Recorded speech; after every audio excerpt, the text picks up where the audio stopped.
जब हम सेंटर पर भी आते हैं, ये बातें हमें राय दी जाती है। कई भाई बहनें कहते हैं हम वहां गए, बहन ने बताया ये नहीं करो, ये नहीं करो, ये नहीं करो, तो फिर तो हम गए नहीं उसके बाद।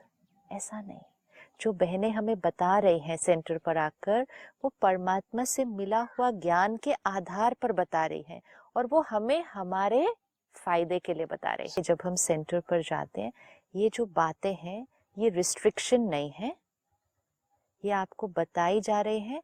आप आत्मा अपने लिए जैसे जैसे इसको करते जाएंगे, वो आपकी पावर को बढ़ाएगा।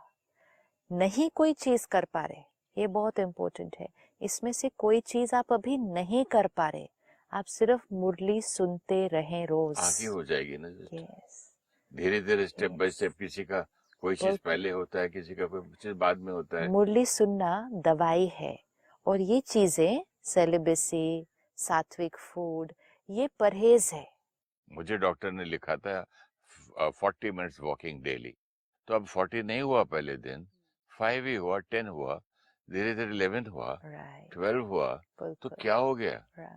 तो लिखा है ना, इट्स लाइक ए प्रिस्क्रिप्शन। हाँ, आपकी हेल्थ अगर अच्छी चाहते तो ये करो। ये सब करो, आपको अगर इस रास्ते में जल्दी जाना है, आगे बढ़ना है, हाँ, ट्रेन में नहीं जाना है, प्लेन में, क्योंकि हमको जल्दी समय पहुंचना है, बचाना है, काम ज्यादा करना तो है, फिर यहाँ पे दिखाया गया है कि भाई आपको वहां तक जल्दी पहुंचना है, राइट। ये करेंगे तो आपको फायदा है। और अगर फिर भी किसी भी कारणवश, this we need to remember, किसी भी कारणवश अगर आपको लग रहा है कि आप इनमें से कोई चीज करने के लिए अभी रेडी नहीं है, चाहे वो आपकी फैमिली के कंस्ट्रेंट्स है या आपके पर्सनल माइंड की, क्योंकि ज्यादा तो कंस्ट्रेंट यहाँ आता है, किसी भी कारण से आप इसमें से कोई भी मर्यादा पर अभी नहीं चल पा रहे, उसके लिए मुरली स्टडी करना और मेडिटेशन करना नहीं छोड़ना।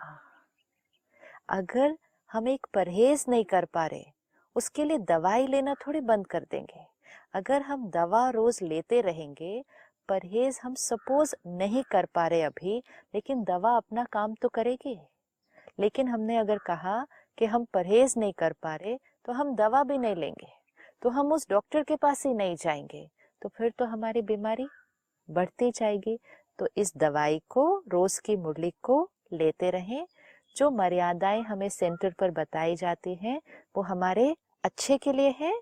जैसे जैसे ठीक लगता जाए, एक एक मर्यादा को अडॉप्ट करते जाएं, आत्मा प्योरिफाई होती जाएगी।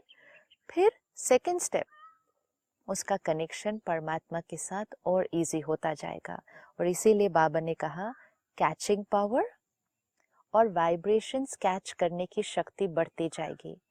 आप एक्सपीरियंस करेंगे कि जब आप लोगों से मिलेंगे, तब आप लोगों के शब्दों और व्यवहार से नहीं, उनके वाइब्रेशंस को पहचान पाएंगे। आपको वाइब्रेशंस पता चलेंगे कि ये व्यक्ति ऐसा है।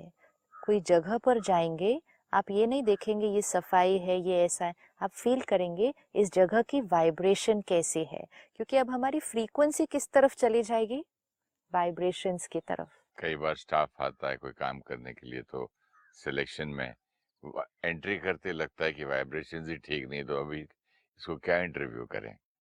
सो इम्पोर्टेंट कि अब हमारी जो इंटरैक्शन है वो शब्द और व्यवहार से ऊपर उठकर वाइब्रेशन से होने लगी है, कि ये जगह की वाइब्रेशन कैसी, इस आत्मा की वाइब्रेशन कैसी। ऐसी आत्माएं जो वाइब्रेशंस को परख पाएंगी और कैच कर पाएंगी, वो आत्मा कभी धोखा नहीं खाएगी। खाने की भी वाइब्रेशन, खाने की भी वाइब्रेशन, जैसे हमने उस दिन देखा फोन पे कोई मैसेज भेजता है, उसके भी वाइब्रेशन, सॉरी और थैंक यू लिखने का भी, उसके भी वाइब्रेशन। तो क्या हुआ, आप बॉडी कॉन्शियसनेस से जब ऊपर उठे, पहले जब बॉडी कॉन्शियस थे तो हम सिर्फ चेक करते थे उन्होंने क्या लिखा, उन्होंने थैंक यू लिखा या थैंक यू सो मच लिखा या वेरी वेरी थैंक यू लिखा, ये सब शब्द देखते थे। अब हम क्या देखते हैं, उस थैंक यू के पीछे फीलिंग क्या है, vibration. This is a sign that frequency is getting higher.